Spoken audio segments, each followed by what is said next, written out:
Hi there, I'm Leo from the EPA Plus team, and welcome to this short video where I'm just going to talk a little bit about remote invigilation, which is also called proctoring. So proctoring really is when you sit a written assessment and it's invigilated by someone who isn't in the room using technology. So how that works is you'll be sitting your assessment on a laptop. And that front-facing camera on that laptop will be watching you, and there's someone on the other side of that using the software who's keeping an eye on you throughout the assessment and invigilating. And then you'll also use your phone as a second camera, and this is something that you can set up and place about 3 meters away, just so that when you're doing that assessment, the person invigilating through the software really has a full view of everything that's going on during the assessment. It's really handy, and it's explained in detail in the emails that we send out for these assessments. So the way that it works is that your assessment will be booked directly through the endpoint assessor, and then once that's booked, a couple of different things happen in the system, and that information gets fired off, and it will trigger off an automatic email that goes out directly to you, the apprentice, ensuring that you're able to do a system check, which is really important, first of all, to make sure that the hardware, the computer and the phone that you're going to be using for the assessment really are up to the required standards. So just making sure that everything works before we get to that live assessment itself. And then secondly, you'll receive another email 48 hours before the exam with the link to your live assessment. So a couple of top tips really for these assessments. I mean, there's a couple of other videos that you're able to access as well that are on the NCFE YouTube channel. Those videos are a walkthrough of the system check, and it's kind of screen shared, so you're able to see exactly everything that's going on. And the other video details how you go through actually setting up the assessment on the day of the assessment by following that final link to actually start the assessment itself. So it's all detailed there in those videos in step by step. So do make use of those as well. In terms of some top tips, really just to help the software work as well as it can do. You're going to receive that live assessment email 48 hours before the exam takes place. So do remember to check your junk folder, because sometimes those emails can go through to the junk folder. So just check there.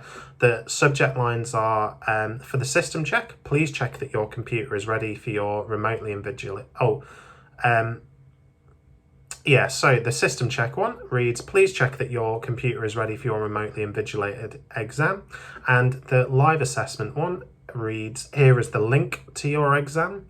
And they're both sent from do not reply at epat.ncfe.org.uk. So you can just keep an eye out for those. And as again, that live assessment email should always be there 48 hours prior to that exam taking place.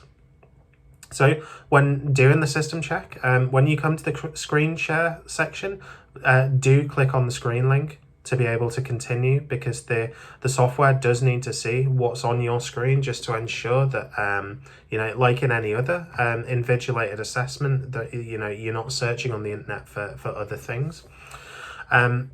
Next, when carrying out the system check, make sure that you do it on the same equipment that you're actually going to sit that live exam on, and that it's in the same environment. So, that you're going to be using that Wi-Fi connection that you're actually going to be using on the day of the live assessment, just to ensure that when that system test goes ahead, everything is in full working order. Because, if there's issues and there's problems and we pick those up in the system test, then that's great, because we can fix them before that assessment is due to take place. But if there's issues during the live assessment, it can be trickier and there's more pressure, because you're in the middle of a live assessment, so we want to mitigate that as much as we can. Next up, so make sure you use the user guide that we provided. The link's in the description. So if you're using work equipment as well, make sure you send that guide over to your IT teams, because there's firstly there's a couple of websites that you'll need to whitelist. if you are using work equipment, so to make sure that the information that's sent through from these websites can go through the firewall, and the software is actually, you know, kind of able to use that test. But also it's good because your IT team can have a look and make sure that the equipment meets the system requirements. And finally, you know, kind of very much linked into that last point, if you work at the NHS, try to sit the assessment at home where possible, as sometimes kind of the Wi-Fi bandwidth in hospitals isn't strong enough, and also the firewall that the NHS operates on can really have a couple of different problems for this software. So where possible, do try and sit it at home. So I hope that's useful. You know, if you have any more questions, you can watch the other videos that are on the YouTube, and there's a lot more information in the candidate user guide, which you can find in the description, and in those emails that get sent through before the assessment. But yeah, good luck with your assessment and take care. Thanks.